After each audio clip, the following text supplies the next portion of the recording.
एक महीना पहले तक किसी ने सोचा भी ना था कि अमन के पैगंबर के तौर पे खुद को मुतारिफ कराने वाले डोनाल्ड ट्रंप की जंगी पॉलिसियों के खिलाफ खुद अमेरिका में लाखों शहरी सड़कों पे निकल आएंगे।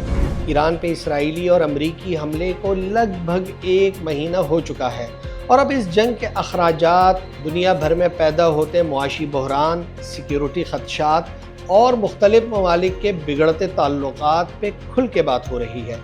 इस जंग ने डोनाल्ड ट्रंप की अपनी ज़ात के बारे में बनाए गए इस तासुर की मुकम्मल नफ़ी कर दी है कि वो जंग नहीं बल्कि अमन चाहते हैं। इस जंग ने दुनिया में नई सियासी और सिफारती तक़सीम भी पैदा की है।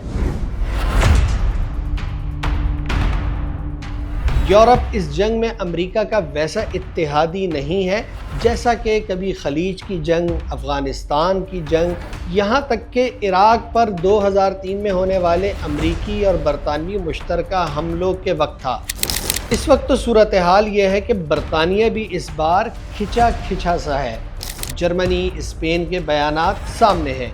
ईरान में रिजीम चेंज तो ख्वाब साबित हुआ, मगर ईरानियों की तैयारी क़यादत के निशाना बनने के बाद दूसरी क़यादत की फौरी मौजूदगी ने अमरीकी और इसराइली हमलों का मौसर न सिर्फ जवाब दिया है बल्कि उन्हें हैरान भी किया है।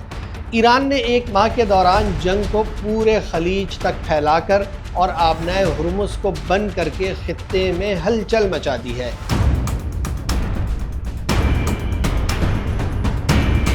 ईरान इन दोनों मामलात को अपने लिए सिफारती तौर पे इस्तेमाल करके बेहतर डील चाहता है।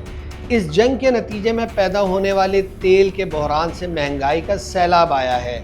यूरोपीय ममालिक अब तेल की राशन बंदी की तरफ जा रहे हैं।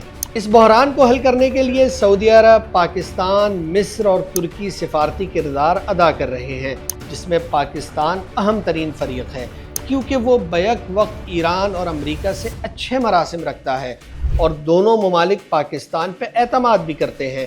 दुनिया में ऐसा सिफारती तवाज़ुन कम ही देखने को मिला है जैसा कि पाकिस्तान अदा करने की कोशिश कर रहा है। इस सारे मामले में इसराइली वज़ीर-ए-आज़म नेतन्याहू का कहना है कि डोनाल्ड ट्रंप समझते हैं कि अमरीकी और इसराइली हमलों की कामयाबियों से फ़ायदा उठाकर मुआहदे के ज़रिए जंगी अहदाफ हासिल किए जा सकते हैं। इसराइल ने इस जंग का दायरा लुबनान तक फैला दिया है और वहाँ बमबारी के नतीजे में सहाफ़ियों समेत मुतअद्दिद शहरी जाम बहक हो चुके हैं, जबकि हिज़्बुल्लाह के हमलों के नतीजे में 10 इसराइली फ़ौजी भी हलाक हुए हैं।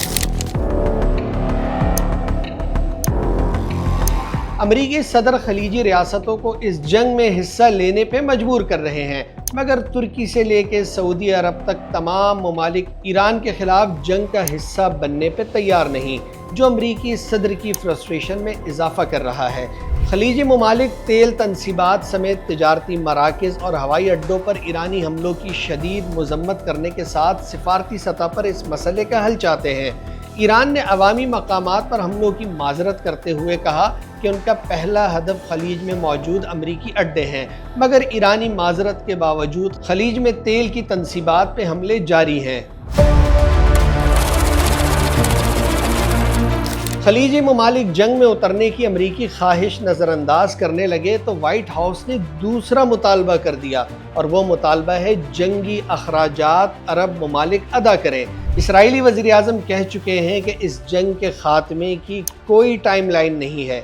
ईरानी मज़ाहमत ने अमरीकियों को हैरान किया है। वो इब्तिदाई हमलों के बाद संभल चुका है और जंग यमन से सऊदी अरब तक फैल चुकी है। अमरीकी सदर डोनाल्ड ट्रंप ने एक इसराइल के तहफ़्फ़ुज़ के लिए पूरी दुनिया का अमन दाव पे लगा दिया है। अमन की कुंजी इसराइल और अमरीका के हाथ में है और बज़ाहिर लगता है कि उन्हें अमन का दरवाज़ा खोलने की कोई जल्दी नहीं, क्योंकि जंगी माहौल जंगी सनत की तरक्की के लिए बहुत ज़रूरी है। चाहे इसके नतीजे में लाखों इंसानों का खून ही क्यों न बह जाए, उन्हें इससे लगता है कि कोई फ़र्क नहीं पड़ता।